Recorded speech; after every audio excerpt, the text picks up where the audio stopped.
Thanks very much, Alan, and thanks for the opportunity to present this. Now I've got a very different picture that's come up here. Just let me clear this off. The QAS is asking me to log on. I'll just chop out of this and come back again. Hang on, because I can't move my slides. No, it went when I did that, when I escaped it. All good. Okay. Hopefully this is going to move forward. So as is any of these endeavours that goes on over quite a period of time, there's a number of people involved, and it's a continually evolving process. So we've got Jeremy's here in the room, Roger Adams, Jahan, Nili Knopp-Steinberg, Judith Anson, Oren Tarush, Nan Yang, Janet Karen, and myself. Institutions across, we've done a long-standing work with the Australian Ballet in movement performance analysis there, and also looking at injury intervention and so on. With the Wingate Institute in Israel, we're currently working with Nottingham Area Health in the UK, and as Alan said, we've had absolute fun of being involved with the NASA crew at the Johnson Space Centre and the Human Interventions Project, which I'll briefly touch on as we get going. And we have a number of projects here with Mark and with Andrea, adding to that story as well. I was saying before, we don't put you on the slide until I've actually got the new output, so we'll hold on to that. So what I want to talk about over this hour today is looking at why we've attacked somatosensation and why we consider that important, and this whole concept of the active movement extent discrimination assessment approach, or AMIDA for short. What it might do in terms of talent identification, where it might also lead us in terms of performance enhancement and injury prevention aspects. Obviously, there's stuff in relation to microgravity, because that's the link into the NASA picture, and where we're looking at in terms of going next with the broader picture with this approach. If I first take us back to some basic neuroanatomy, and looking at that big picture of the brain at the top, the efferent system down there on the left, and the muscles and the motor control, motor behaviour aspect, and then the sensory reception component up here on your left. The sensory reception component has, if you like, been done to death in terms of the vision and the vestibular areas. There's been a tremendous amount of research in those areas that's come through from all of the flight and particularly in the vestibular research, pilot research and so on, for understanding performance in those areas. Very little in the somatosensory area because of some of the challenges that are actually involved in measuring that. Tremendous amount of work's been done in the different areas. If you like to think of the areas in biomechanics and physiology sit over into that area. But all of this is obviously involved in that overall function and motor performance for humans. If we look at the somatosensory ability component, and the simplest thing I get people to do here is just close their eyes, hold their hand out without hitting the person next to them, and just touch their nose. And for the majority of us, that's straight up dead easy to do, and that's basically relying pretty much on your somatosensory component. So that's tactile and proprioceptive information that you're getting there in that one. Very little vestibular because your head's not moving much, and obviously with your eyes closed you weren't using that to locate where your hand was. So that's that somatosensory component. If you think about it, it's absolutely fundamental to all of human movement. And in fact, if the lights went out here, that vestibular and somatosensory would be the ones that would be involved to get you out of the room and get you moving from here. Certainly, it's been considered to underpin sports performance. However, there is conflicting evidence, and a lot of that sits around the capacity to measure in this area to actually support this contention. So that's one of the aspects of why we wanted to take this forward in a research sense. If we look at just purely the proprioception component, historically, two areas have been used there for the last literally 150 odd years, since the beginning of psychology first reared its head. The threshold to detection of passive movement and joint position reproduction, which are the two most common proprioceptive assessment techniques. in terms of the threshold to detection of passive motion, the body segment that you're interested in is passively moved. So if I'm looking at, say, detection of passive movement, say with the elbow, I'd have my arm and body held in a support, and usually some sort of servo motor will move my elbow, and the response will be that the individual indicates which direction that's moving and when they feel that threshold. Those movements are usually undertaken at incredibly slow speeds, very low and very, very low forces involved. Joint position reproduction, if we again look at the elbow, then with my arm vision being excluded, my arm would be put in a position, move back to another position, and then I try and reproduce that position on the same arm, or on the contralateral side, I'd try and reproduce it with the contralateral side. And then some error measurement is used between the difference of where the initial start position was and where the new position is. And that's used as your outcome. And there's a whole range of those. So your top line there is the positioning setups for time to detection of passive motion. The lower is the joint position reproduction. I suppose one of the fundamental things here is that, in a simple takeaway sense, is that these are highly constrained and very non-functional movement patterns that are involved in these tests. However, they do provide us information about individuals' proprioceptive status. They are useful in a sense, particularly when we're looking at, if you like, teasing apart specific aspects of the physiological aspects of proprioceptive performance. But they're non-functional slow speed, so actually it's a long, long step away from that to take those into the high performance speeds and so on that we might see in real life movement patterns, and particularly so when we take it into sport performance patterns. And we've got a nice review that we can actually quote here from Jahan, one of our students. The time to detection of passive motion certainly has low ecological validity in terms of that application, in terms of the high performance environment. Certainly has high testing integrity, validity, and has been widely used in neurophysiological studies, so looking at individual responses when you get an individual proprioceptive trigger, reading that as an individual action potential, etc. So when you're looking at the different contributions of individual mechanoreceptors, joint position reproduction is probably more likely to be lacking in test validity, and for example, most of the joint position reproduction work, if you look at it, quotes usually the best of 3 movements. Yet the psychophysics literature tells us you need a minimum of 10 movements to actually get a reliable, consistent production of an average response in those sorts of environments. So there's lots of questions there. Certainly been used in relation to things like hemispheric differences, so you're doing your contralateral versus ipsilateral side and so on. So there's been quite useful information provided from that. So this brings us to looking at active movement extent discrimination. Because in most cases this hasn't been, most people are not commonly exposed to this, I'll go through an outline of the process to give you a sense of how we undertake this approach.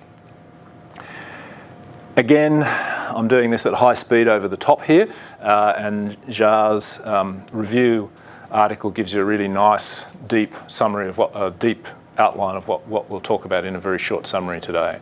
There's certainly capacity to suggest that this is superior in terms of its ecological validity. We start to approach normal speeds of motion and so on. We use a higher number of repetitions, etc., to actually give us higher levels of validity, both in the testing sense and the data sense. And we can start to actually much more closely mirror the tasks, the actual movement tasks that an individual might be undertaking in the real world with active movement extent discrimination. If I just focus on the ankle, and the ankle actually turns out to be a really solid area for active movement extent discrimination, because it actually seems to be involved in prediction of just about everything else in terms of movement performance. And I think that comes from the fact that the ankle, if you like, is the last joint in the column that links us into the surface of the planet, which we're moving over. and we get high levels of repetition of movement through there. So we get in individuals, particularly who have high quality movement in our sort of athlete populations and so on, we tend to have our strongest correlations with the various measures that we'll see as we go down the track. So we focus on the ankle.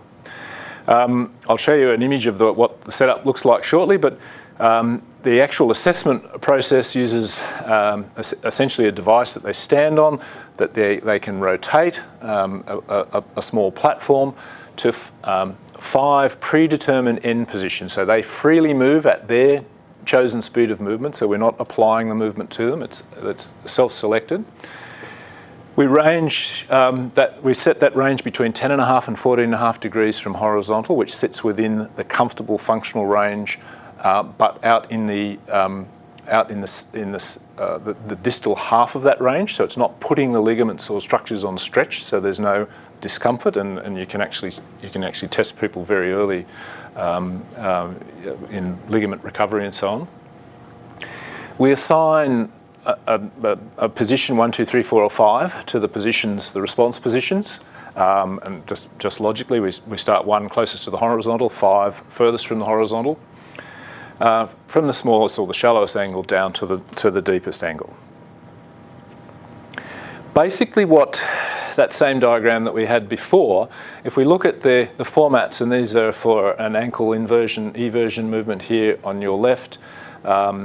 The middle one, image H, is a knee, particularly in this one focused on hamstring flexion, contraction at the knee, and the I there being a shoulder range of motion exercise. Each of the individuals who we can't see the upper body of here is not constrained. So they are standing in a comfortable stance looking out into the periphery.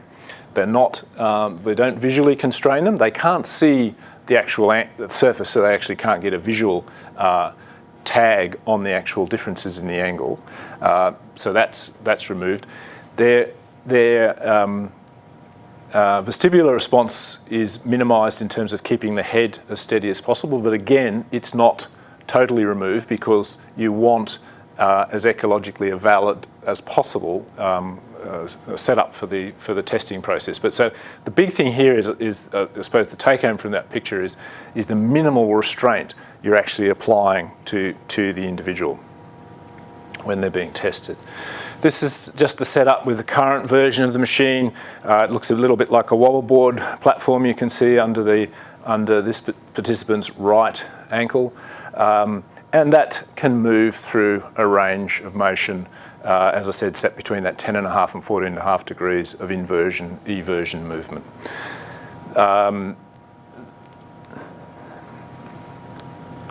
We take the individual through a set of familiarisation exposures to the device, so they will take it through the 1 to 5, and those are presented 3 times. Most people feel quite comfortable with that. By the time they've done the 3 times, they can feel where they are with that, and then each stop is presented 10 times, mixed up in a random order.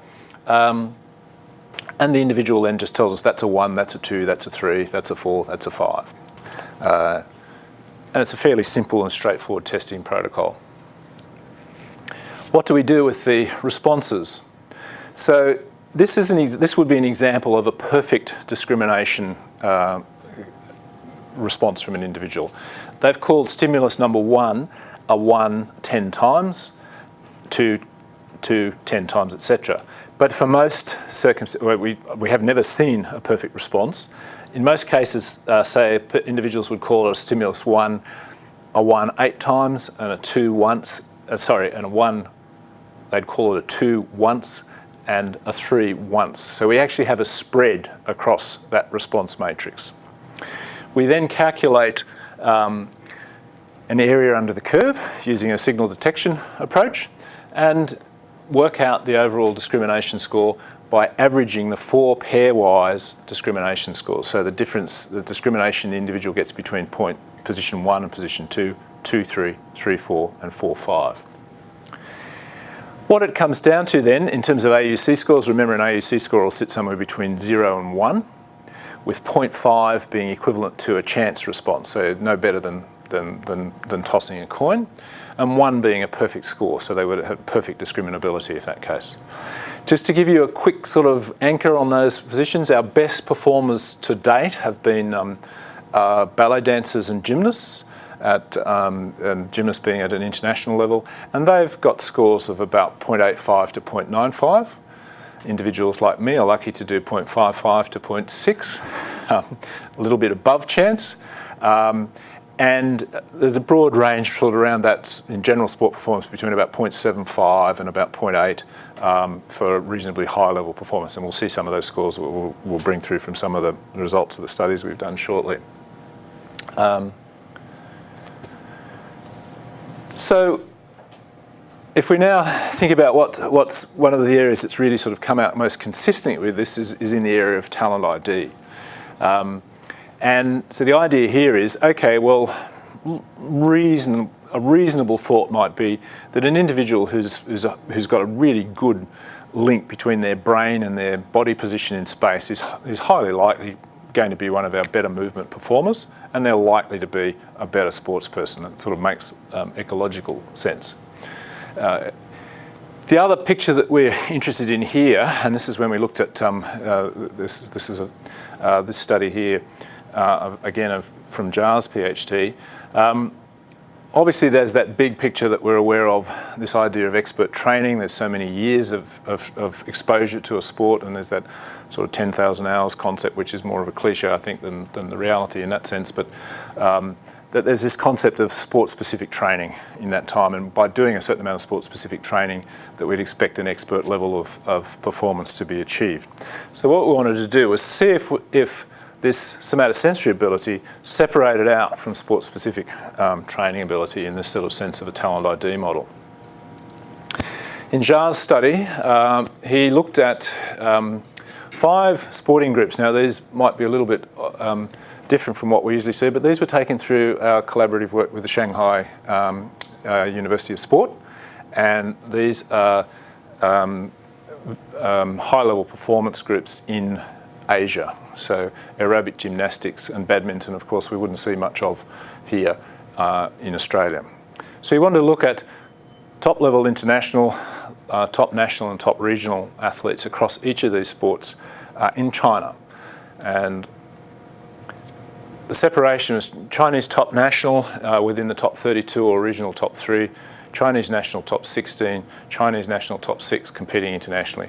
So that's a reverse direction that you'd usually expect. You'd usually think the best ones to be on the top, but it's the way we've ended up with this slide. And these fit the format. It's written in Chinese, that's right. And those format, that fits common scale to the way the Chinese separate that pattern of sporting performance in China. Just to give you an idea of the selection pressure in these sports, 100 million people play badminton, only 400 will reach the Chinese elite level. And 26 million play soccer, so play football. So, you know, more than the population of Australia basically registered in the one sport. So your selection pressure to get to these top 500 is pretty spectacular. So it's certainly something I really don't think we actually comprehend here in Australia with our numbers. So Jar assessed their somatosensory acuity at the ankle, knee, spine, shoulder and finger joints. So we actually have protocols we can do for all of those joints. Basically, if you move it, we can measure it in terms of setting up a protocol to do that. And that's what's happening here with Andrew's PhD with the water polo shoulders, with the model of the device that she's set up. And he conducted discrimination tests at each joint, and those joints were randomly allocated. So we get rid of any order effect, so we make sure they all have different mixes of exposures, so they're not learning in the process.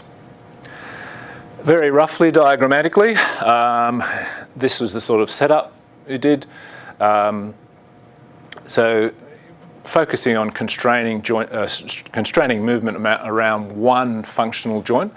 The other thing here too is the purists will always criticise us and say, well, that's not anatomical inversion or eversion. It's actually this is a functional movement that we're talking about here, not trying to actually sit it at a pure anatomical movement. And there's an argument anyway in the sense that, well, how many times does anybody ever do a pure anatomical movement? We all move functionally. We also did, I forgot there, we also did finger pinch. finger pinch movement discrimination, which is the last one there, which is simply having 5 different extents of movement for the finger pinch in a little device. It's done in a box that the participant obviously can't see and get visual feedback about their range of movement. So the first thing there was, they also did a group of non-athletic controls who were studying, I'm not sure what they were studying actually, I don't remember it, at the SUS at the same time. There was a significant difference between the high level, the sports performers and the whole range of athletes who are performing at a high level in those. Those are 95% confidence intervals, those error bars on that. And a significant difference between athletics and non-athletic groups across the board. So then we thought we wanted to have a look at that question in relation to the relationship between hours of performance. So is this just something that gets better when you work harder at it? When we looked at the multiple regression, 30% of the variance in terms of predicting your sports competition level was accounted for within the ankle movement discrimination score, the years of sport-specific training, and the shoulder movement discrimination scores. The ankle movement discrimination score far outranked the other 2 components. And the ankle movement and years of sport-specific training were independent. So what it meant was that you have to have a high level of movement capacity, movement performance capacity, and you have to do the years of training. So then, of course, that now begs the question is this a question we can ask in a talent ID recognition picture earlier on?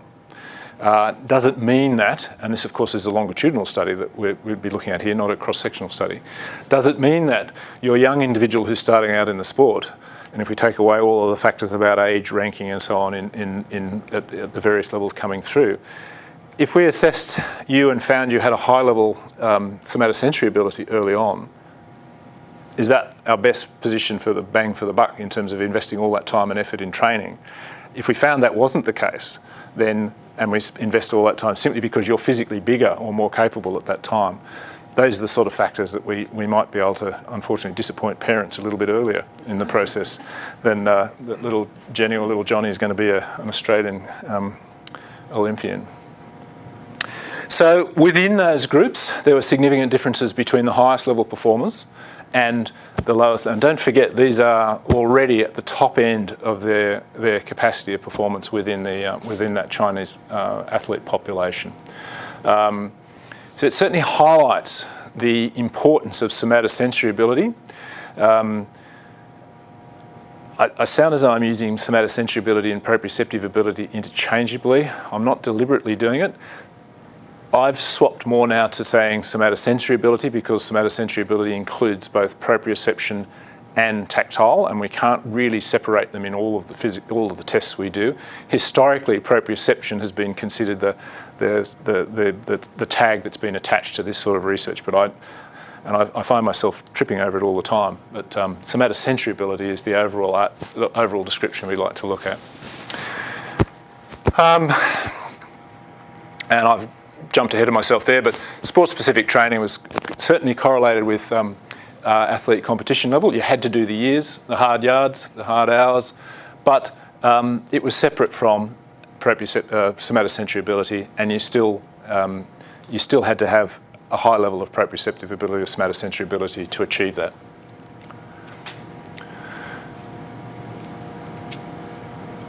Always we'll put a caveat on these things. It's obviously not the be-all and end-all. There may be certainly a combination of multifactorial components that contribute to this, and other biologically determined factors that that still need to be teased out in that process. But it's actually quite encouraging.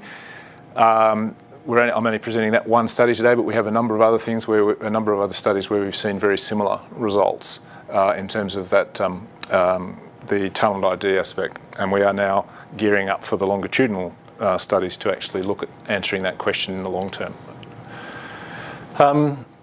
In terms of performance enhancement, we know that things like ankle stability are associated with, so poor ankle stability is associated with injury. We know that injury obviously has a big impact on performance overall. So can we improve proprioceptive or somatosensory ability in the lower limb? Can we end up reducing risk for ankle injury? And again, we can look at this in a cross-sectional sense, but we also have to do the longitudinal to actually answer these questions more directly. We've done quite a bit of work, as I said, with the Australian Ballet and the Australian Ballet School, and Nili Knott-Steinberg led this study looking at whether or not changing the information in relation to the somatosensory ability actually enhances stability. What she was interested in, and we've had some discussions around this for quite some years in relation to, if you think about the most sensitive areas of skin in our body, the skin of the lips, the skin of the palm of the hand, and the sole of the foot. They're the three areas of glabrous skin. And glabrous skin is the skin that has no hair in it. It also has a higher density of sensory end organs, so it is actually a lot more sensitive. You can pick up a very small grain of sand and you can feel that easily in your fingers. You can also feel that under your feet if they're not too calloused. If you think about what we do every day, if I asked you to put a bandage on your hand and put it in a splint, you'd expect to have a level of dysfunction in that hand fairly quickly. But you do that every day with your feet. You put a sock on and you put it in a shoe, which is a type of splint. And then we also walk around on flat surfaces and so on. So we take out of the normal range of sensory experience that the foot gets, and we actually sort of homogenise it down to a very minimal sensory experience. So we're actually downgrading that all the time. So we thought, well, okay, if we went back to a sort of an evolutionary environment and we stimulated that sole of the foot, could we actually see enhancements in somatosensory ability? And this is where the somatosensory becomes really important, because of course we're talking about tactile information from the sole of the foot when we look at this. We looked at a group of dancers between 13 and 19, so they're obviously still developing through. Remember, these guys and girls are at the Australian Ballet School, so they're already selected as high-level performers in this school. It's a residential school in Melbourne, and they have physio, they have ex-phys, they have their dance, and they do their classwork around, their education classwork around that, so it's highly focused and they get a lot of high-level rehab for any injuries that they receive during that time. And we looked across the range of ballet shoes, smooth insoles and textured insoles. And of course, ballet shoes present a lot of challenges because they are basically a slipper and have very minimal surface that we can modify.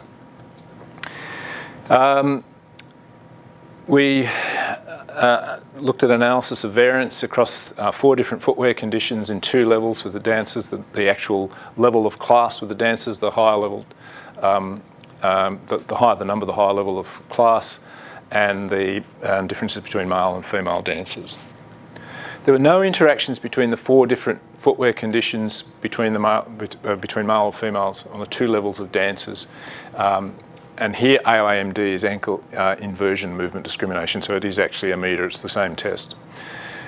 However, an interaction was found between the 4 different footwear conditions and the upper and lower tertiles, so your best dance performers and your worst dance performers in this high performance group, when we separated them into 3 groups based on the tertiles. Higher level performers perform better in that group. So the top, that sounds like a tautology, doesn't it? High level performers perform better. Across all of those criteria. So they had better movement discrimination. When we applied the textured surface, so when we actually stimulated the sole of the foot, we could jump up, and again, these are all high-level performers when they're in this class, when they're in these class groups anyway. We could increase the ability of the lowest group up to the top level, but what we couldn't do was significantly improve those who are performing at the top level. So we've got this interesting process where there's some degree of ceiling effect. If you're already at a high level, providing increased information sometimes acts as just noise in the system and has a potential negative effect. But you can certainly see changes where there is still capacity in individuals to perform better.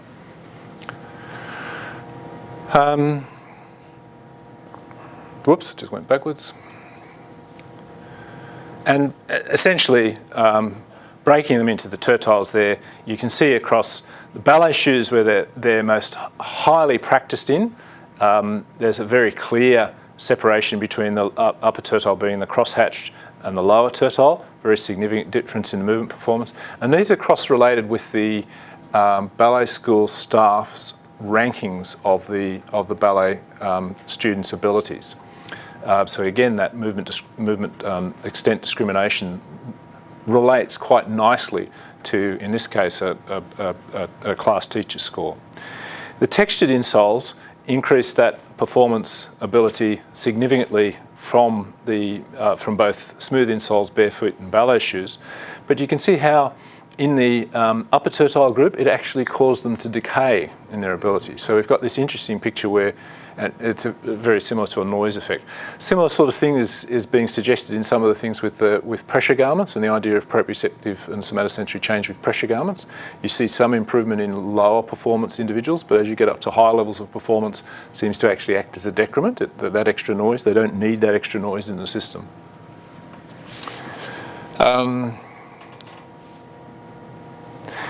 What we, in terms of the last point there, could increase plantar surface stimulation decrease the risk of ankle injury? That again is a longitudinal question which we're looking at with longitudinal studies, something we can't do in a cross-sectional sense. It certainly raises the question for us, but we can't answer that from that data. So in terms of the picture with the overall sort of picture with the meter, we're fairly comfortable with the idea that somatosensory ability plays an essential role in balance control, and ankle proprioception or ankle somatosensory ability is arguably the most important aspect of this, and it acts quite nicely as a predictor in most of the sporting areas that we've looked at. And that component of that proprioceptive and somatosensory and tactile information is obviously integrated in terms of normal postural and balance control, and potentially has impact on potential for injury. So if I summarise where we come from the AMITA approach, we need an assessment method, and we feel that this reasonably answers that has a strong degree of ecological validity. It allows signal processing to occur and reflecting that sort of natural signal to noise ratio in terms of the central processing being undertaken in dynamic motor activities. And in a broad sense, whether we're looking at ankle proprioceptive interventions coming into the intervention side of things, they should be able to be predicated on discriminating signal from noise in central processing to obtain optimal outcomes. And there's still a long way to go in some of these in teasing these out more effectively. If I quickly run you through the lower limb injuries picture and some interesting things that are starting to happen in relation to the long-term picture with arthritis in this area, and some interesting questions that will start to come out, particularly in relation to our sports performers and lower limb field sports performers, and the risk of arthritis. There's some very interesting work about to come out from the UK that hasn't been published yet, but which will throw this into question in quite a big way. It'll probably put the concussion studies into throw them into the background for a while. We know that ankle injury is still a very common presenting injury in sports medicine practice. Interesting enough, it's almost been stable for the last 10 or 20 years, which suggests that what we're doing is actually not preventing it terribly effectively. Emergency department studies, and again this is sitting across more broader community aspects, suggests ankle injury incidence ranges from 2 to 7 ankle injuries per 1,000 person years. It's one of the most common injuries that will still present to an accident emergency department across the world, in Australia and the UK and some of the Scandinavian countries that are presented here. A lot of these also don't present to ED, and historically have never presented to ED. An ankle injury is considered for most people, if it's bad luck, I've sprained it, it's a bread and butter thing, I don't really have to do anything, and often people don't do anything in terms of direct attempt to actually look at rehab. And depending on the literature, if you extend this beyond the reported area, there's up to 5 or 6 times greater incidence of injury in ankles than we can actually pick up from what's happening through the ED and through sports medicine practice. What then becomes interesting is once you've had an ankle injury, your best predictor for future ankle injury is the fact that you've actually already had an ankle injury. And depending on the literature again, that recurrence rates can be as high as 70%, with individuals with chronic ongoing symptoms as high as 74%. So 3/4 of individuals, once you have an ankle injury, end up having ongoing symptoms. If you, we like to define chronic ankle instability as a separate picture from pure mechanical instability. So chronic ankle symptoms, subjective disability, so that feeling of giving away, not necessarily actually mechanically giving away, combined with mechanical instability and neuromuscular changes, have been defined through the International Foot and Ankle Working Group as chronic ankle instability. There certainly seems to be some longitudinal research coming out that suggests that there is a direct link between chronic ankle instability and post-traumatic arthritis, osteoarthritis in the ankle. So this obviously then has a potential to impact on our athletes, particularly in sports where there is a relatively high risk of ankle injury. What's also interesting is it looks like it's actually contributing to one of the bigger issues in our population of reduced activity and contributing to potentially the obesity epidemic. There is evidence of individuals that having chronic ankle instability actually reduce their level of activity following that ankle injury and end up being in that bundle of individuals in society that we might consider are not satisfying the guidelines for activity. And there's some work in the US which has looked at step counts in individuals who describe themselves as having chronic ankle instability, and that suggests that they're significantly reduced compared to the normal active population. So what we're seeing here is a whole picture of you sprain your ankle, and you sprain your ankle a couple of times, and you're more likely to end up being at risk of the classic chronic disease model in society. So it's interesting to see how all these links start to come together.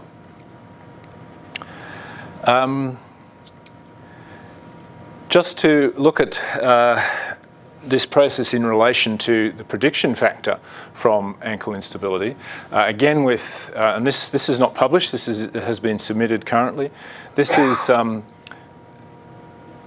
goes to this idea that we have this huge issue with actually effectively treating ankles to actually reduce this risk of re-injury.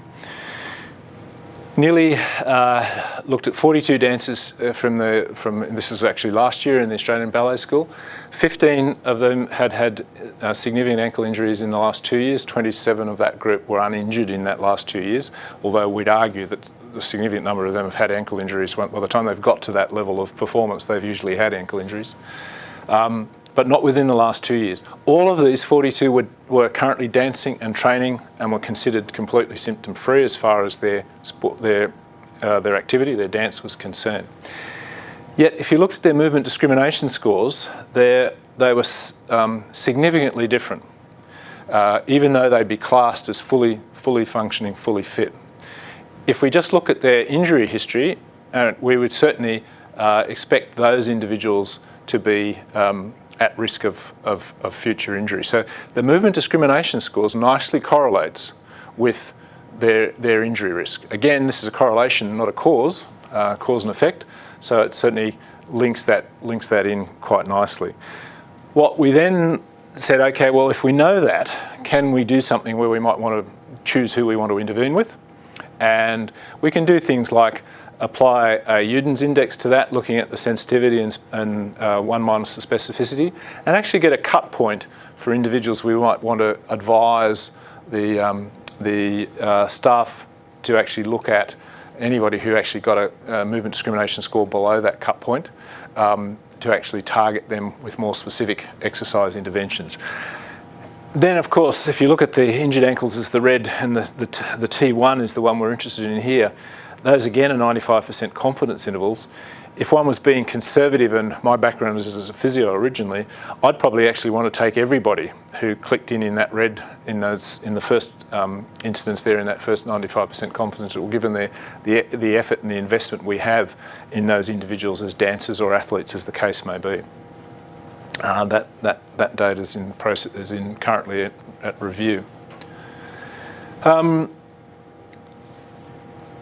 then links in, and again talking about linkages, it then links in is could chronic ankle instability contribute to falls in later life, or at least an enhanced risk of falls in later life? We know that chronic ankle instability correlates with their ankle somatosensory, their proprioception scores. And we know that ankle injury involves a component of sensory motor disruption that continues on beyond the original injury. What's also interesting is from Jeremy's work, you also see that unilateral injury has bilateral effects. So spraining your ankle on one side changes the neuromotor pattern of performance in terms of movement discrimination on the contralateral side. So there's something going on in the central, whether it's at spinal, whether it's at brainstem, or whether it's at cortical level, there's something going on in that broader neurological aspect of movement performance, which is why we like to think more broadly of looking at the sensory motor pathways as well as just looking at the mechanical structures at the joint of injury. I think I'm going okay time-wise at the moment still. The last little bit is wanted to talk at how this then starts to link in to the Mars picture. You're all familiar with these sorts of pictures of the astronauts arriving back on Earth and struggling to get out of the capsule, having difficulty moving and so on. These are particularly the case in this lot because this is Scott Kelly over here, is the US astronaut, and this is Russian Misha, I always forget his last name. Both of these were the first two to go beyond 12 months on the International Space Station. We know that exposure to microgravity just about changes every system in the human body. It changes your blood chemistry, it changes your anatomical structures within your brain, actually moves forward and upwards because instead of having a hydrostatic column of pressure that we have when we're normally upright, that all evens out, so your brain pushes up forwards, your eyes push out, your optic nerve comes out. Both Kelly and Scott and Misha have ongoing vision problems now, nearly 12 months since they've come back, because the brain then pushes back down on the optic nerve and the eye doesn't go back. We're very aware that they have issues with sarcopenia, loss of bone density, a whole lot of physiological issues. There's a whole lot of issues yet to be resolved in relation to exposure to radiation, because they're exposed to a whole lot more radiation than we're exposed to down here underneath our electromagnetic fields of Earth. However, the Americans are very interested in still going and walking on Mars. And there are, I don't know if you've paid attention, you may not, but 28,000 people applied for the current astronaut program, and of which they took 20. There's 20 have just been inaugurated in the current program. So there's a lot of people out there willing to throw their hat in the ring for this, with the possibility of not coming back. So where this interest in somatosensory performance has come is that this whole issue of egress, both in an emergency situation, so these guys could not get out of the capsule if there had been an emergency when it landed. That's a huge issue. There's not going to be a crew like this on the Russian steppes in Kazakhstan or wherever it was to get you out and recover you if you go to Mars. You have to be able to function. We know that a number of these changes happen quite quickly. And focusing in now into the somatosensory area, if you think about what happens to your posture, and again, you will have all seen pictures of individuals on the International Space Station. They move around by holding onto things and pulling themselves around with their hands. There's very little use of the lower limb at all. And basically, the legs just hang, for want of a description. They're not really hanging because they're not in gravity, but you know what I mean. And there are now some interventions that have been trialling. So they've been trialling from a physiological sense to try and look at the hydrostatic and the blood physiology. They've been trialling exercise bikes and treadmills in the International Space Station, little versions of the same ones we have here. What we were really interested in is this massive decay that occurs in their somatosensory function. When these astronauts come back, it hurts for them to put their feet on the ground. Have any of you ever had a plaster cast on your ankle or your foot? Can you remember how sensitive the skin is when you just first start to, and that's only, you're not having the plaster cast on for 12 months hopefully, how sensitive the skin can get underneath that change. It becomes painful for them to actually put load on any of the skin. So as soon as they come back to Earth, their clothing weighs something. And that actually, they get discomfort across the body with these sudden changes. You've had no stimulation or very minimal stimulation to these end organs, and suddenly they start getting stimulated again. You've had no body weight going through the treadmills. They have sort of a bungee cord attached to your waist, and they can't apply your full body weight, because by the time you apply your full body weight, you almost can't walk in that model. It's actually got lots of challenges. You get massive changes in this somatosensory ability. Now, the question we're asking is it similar to what we're seeing happening in ageing? This again is data that's just about to be just in the process of going through review for publication. This is the first data that anybody's ever done on somatosensory ability across the lifespan. And Nan Yang, who's one of our current PhD students, has just submitted this for publication. So on the left-hand side, we're starting with group 6 to 8 years old, progressing up through to the highest level there in the middle of 20 to 25, then 35, 50, 60, 75, and 75 years plus at the other end. What you see in the astronaut performance in things like their sarcopenia, osteopenia, for every month in space, their decay of function in these areas is equivalent to 1 to 2 years of aging over 75 years old. So you just have this rapid dysfunctional change. And of course, what we don't know in that far right-hand group on this image is this a factor of, much like we're seeing with many of these things at the moment, just simply lack of exposure to exercise and activity and challenge, or is this actually something that occurs due to aging? There are arguments that you get loss of end organs degradation of the end organs in the muscle and the tactile end organs in the skin of the foot and so on, that you simply lose the density over time.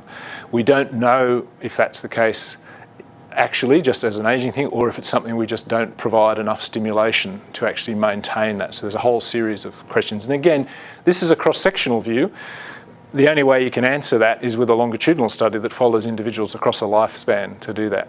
We are looking at a possibility of doing that at the beginning of that, because the other question that's really interesting from that talent ID perspective is, do these individuals stay, who are at the top end here in the 6 to 8 year old, do these ones stay at the top as it moves through into that sort of high performance athlete age of around about the 20 to 25?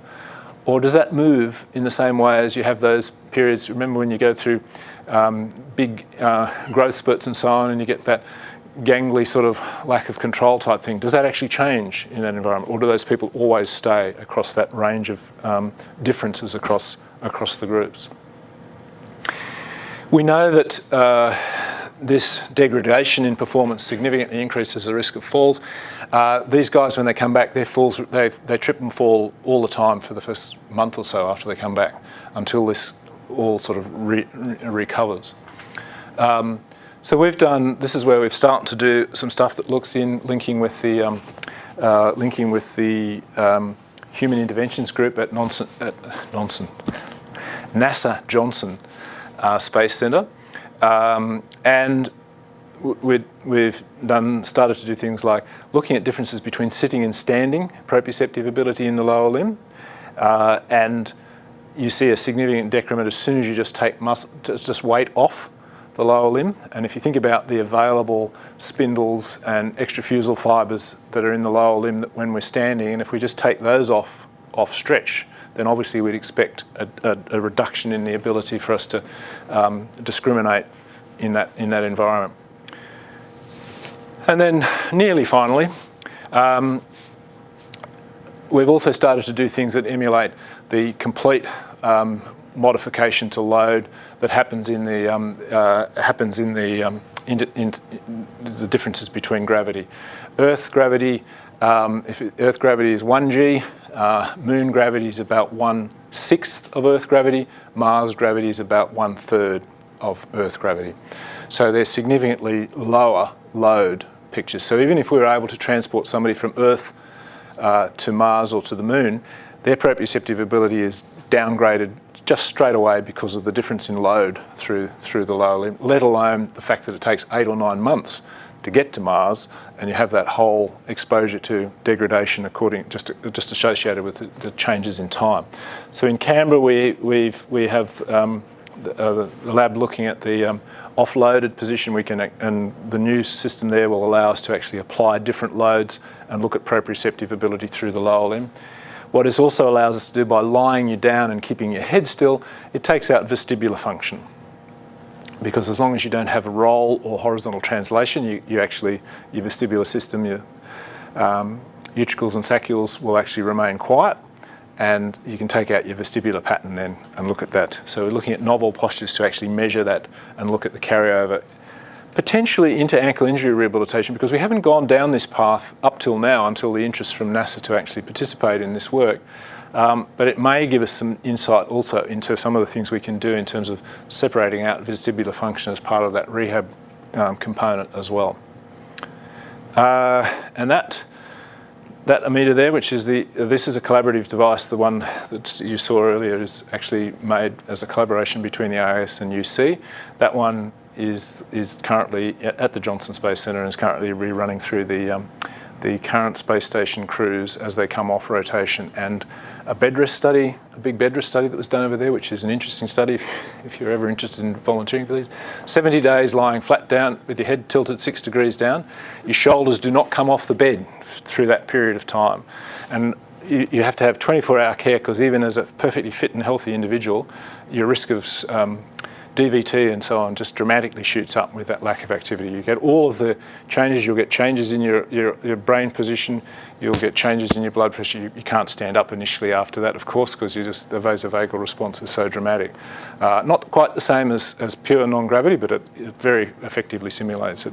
$25,000 is the payment you get if you're willing to go through that. And they have people lining up to do it. Just in terms of the bottom line, I think we've got which is something. This is a real learning picture in terms of the rehab side of it. Is that there's the neurological aspect of what was considered a very musculoskeletal injury. Best predictor of future injury still is the previous history picture. And we need to think very hard about making sure, in terms of, and I suppose this is thinking of a rehab aspect, but very hard about what happens in those young individuals when they get injury, because they may be contributing to a sequelae ladder that's actually going to end up in a much less nice space than we really want them to be. Where are we going next? Those questions that I've asked that really need to be answered by longitudinal studies. Does somatosensory ability remain basically stable? How we're doing that at the moment, we've got a application in for, this one we've actually we're preparing an application in relation to ARC, which we're linking in hopefully with QAS as a partner. Looking at young individuals and following, so this is particularly focusing on, for instance, gymnastics, and following them across a series of years. Obviously, we can't sit down and wait 70 years to go right across that whole age span. It'll certainly outlast me. But we can do across that development through those sort of 12 to 18 by taking chunked segments, 12 to 14, 14 to 16, 16 to 18, and following them longitudinally for a couple of years. The next question, the second one here is, I think, which we've got particular interest in, is also in this: does somatosensory ability predict response to overload? We're very aware of the acute chronic overload predicting injury in athletes now. I think that's a pretty clear picture across a range of sports. If you think of somatosensory ability as, if you like, a bit of an error measurement in the system, if that gives us an indication of error, does an individual who has more error, so is poorer in their somatosensory ability, are they at greater risk when they do get overloaded? And can we know not everybody gets injured. We know somewhere between about 4 and 15, 16% of individuals get injured when that overload occurs. Can we do better, particularly with our small populations of athletes in Australia, can we do better at maintaining that injury-free period by targeting more specifically, by having a better understanding of where the error is in their system? I didn't show the start slide. I forgot this was here on the end. One of the things you have to show for the US presentations of this is the kangaroos. So I throw kangaroos at the beginning, kangaroos at the end, to establish that we don't live in Austria where it's snow and mountains. Any questions?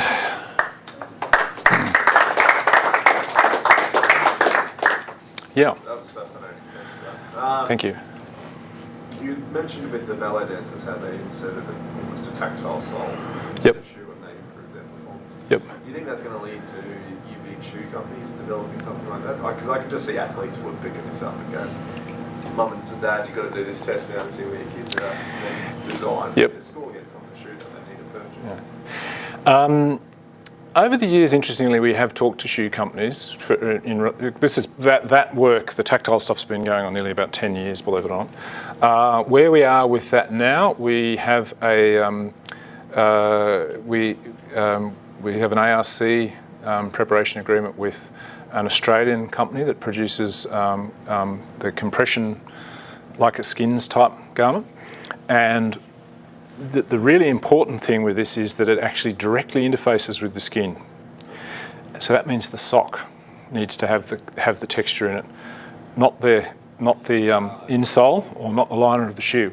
Every layer that you put between the skin and the outside surface on the ground is an insulator. It's a bit like going home and opening your front door key with like a set of leather driving gloves or a ski gloves.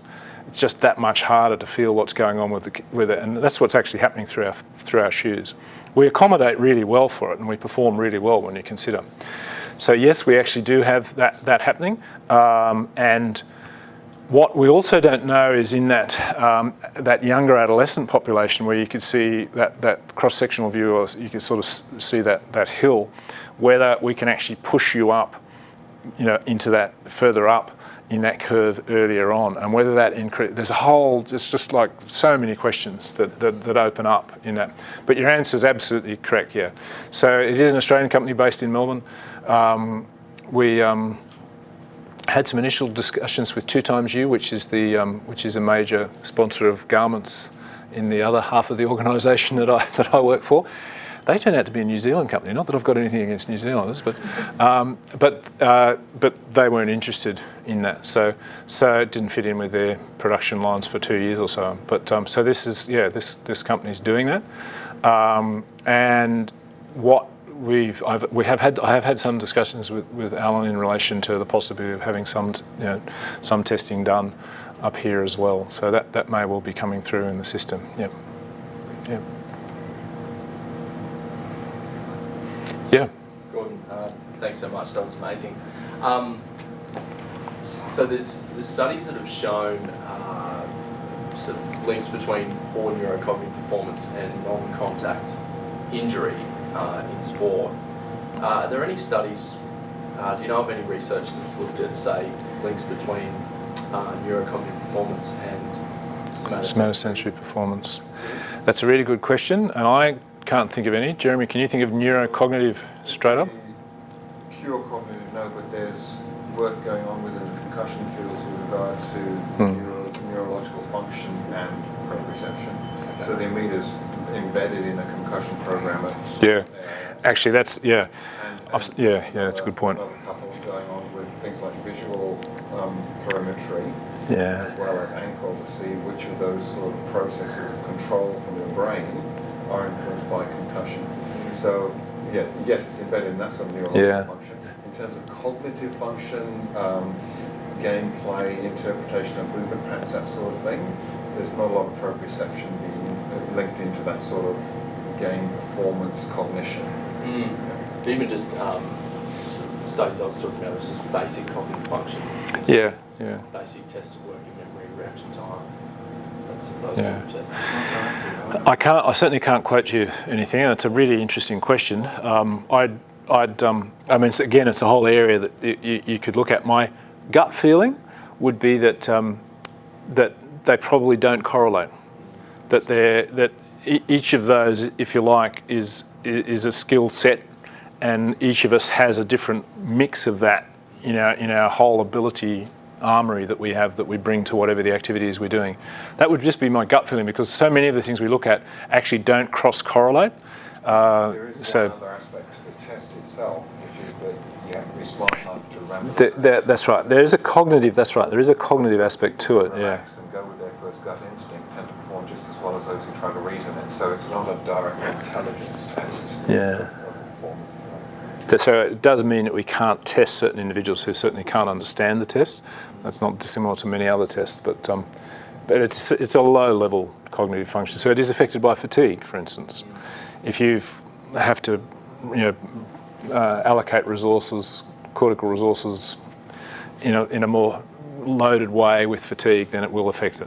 So yeah, so standard sorts of things like making sure you standardise the test based on time of day, whether they've come from training or not come from training, obviously that'll have an impact, those sorts of things. Sort of using the meter as a training device and seeing whether, you change people's ability, Yep. whether that actually translates to their performance. Yeah, definitely. And also cross-linking between the emitter and the textured surface interface.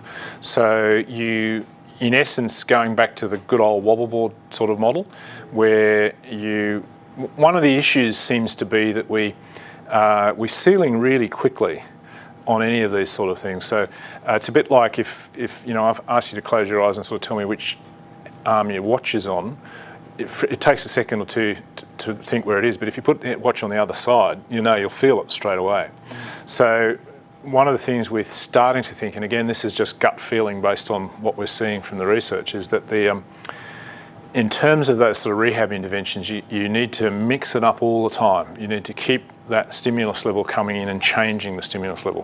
One of the things, for instance, with the SOC model of providing a textured interface is that one of the reasons why we like the idea of the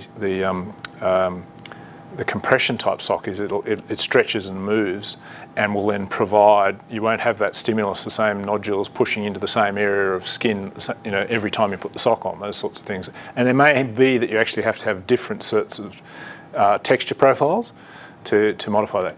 There is also a picture where if you provide too much stimulation, too much noise kicks in again, or if it becomes uncomfortable. Because if it becomes uncomfortable, you then swap over into your whole pain pathway picture, and that will then actually interfere again with the learning process. So it's actually an incredibly interlinked, complex process of getting it right. It's exciting because there's just so many things that can come down through it. The other thing I was going to ask you, Carlos, is just is there any evidence that high altitude natives have poorer? No, I can't.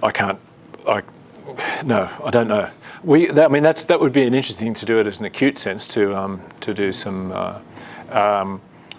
The individuals who spend more time barefoot do better.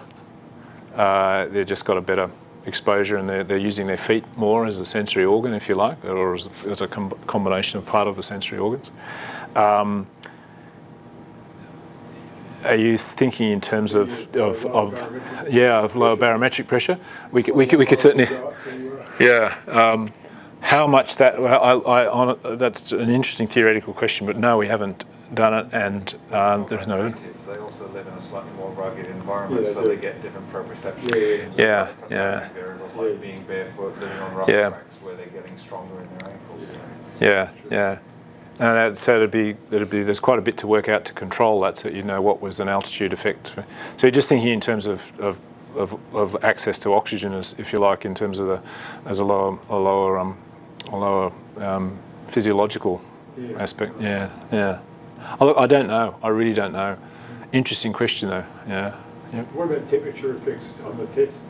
Like if you test somebody in pretty cold conditions versus. conditions to get there? Again, we haven't done that, but there's certainly work where you use cold as to reduce the to actually numb the surface of the foot or the hand down. So there would be a threshold at which you would start to reduce that sensory ability.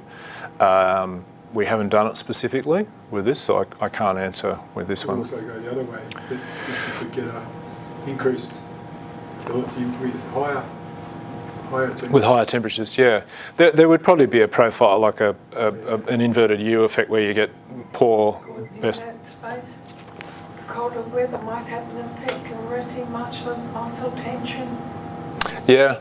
Well, in terms of changing the total load on the available, so the extrafusal, intrafusal fibres, and changing that total sort of background resting tension in the muscle. Yeah. We haven't done that, so I can't answer that. But yeah. Did you not say that in the snow sports, that the snow sports athletes maintain their performance better in a cold environment? Was that not one of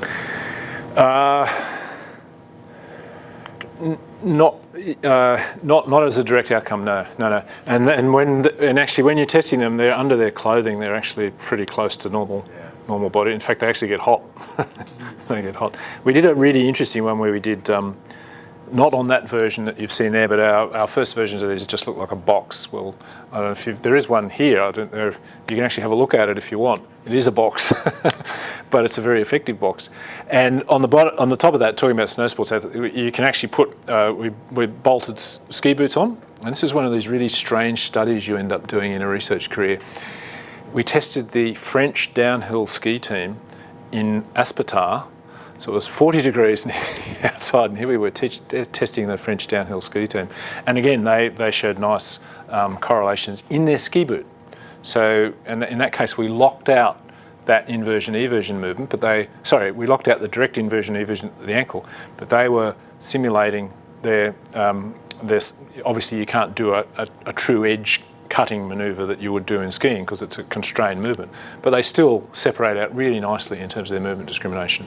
That's the closest one I've done to the temperature on that. But the temperature they were in normal. They weren't put in. But we did. That group was also fatigued, and that's where we got that part of that fatigue picture as well, and that actually reduced their capacity. So the argument there would be, and again, that's nicely ecologically makes sense because you think, okay, these guys get fatigued. They're at a risk of injury. Well, you'd expect their movement discriminations to get worse, and it did. So, yeah. It might be a bit of a long stretch from stuff we're looking at, but as a practical point of view, a lot of the athletes would be, strapping ankles, strapping shoulders, that sort of stuff before a performance. Yep. Do you think that has obviously has positive effects in restricting range of movement? I guess if they feel that unstable, but would that just be that extra layer for that sensory as well, similar to the sock and shoe and things? Well, again, we haven't done specific things to actually test that. So, but what I would hypothesise is that that's probably where you start to get the tactile component of the somatosensory picture. We know that strapping and bracing. The two things that have the most support for reducing ankle injury are strapping and bracing and neuromuscular balance training, so wobble board type training. But we also know that strapping and bracing seems to work even when the mechanical aspect of strapping and bracing has diminished because they've stretched because they've played with the tape on. But it must still be giving tactile information because you've got this extra bit of stretch pulling on the skin and giving you a little bit more information. I suspect there's probably that diminishing return picture too in terms of if you put strapping on somebody who's already performing well but doesn't have an issue, then you probably actually make things worse, which has all sorts of questions in terms of the sort of blanket strapping rules we have in some sports and so on. I can't answer that. We haven't done that sort of testing. It begs all these questions.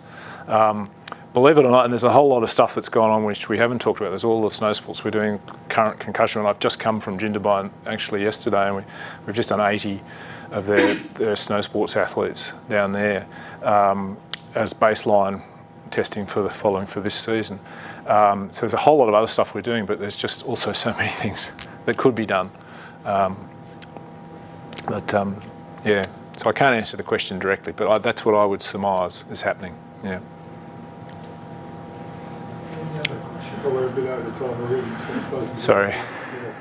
finish up unless there's any other really burning questions that someone's got for us.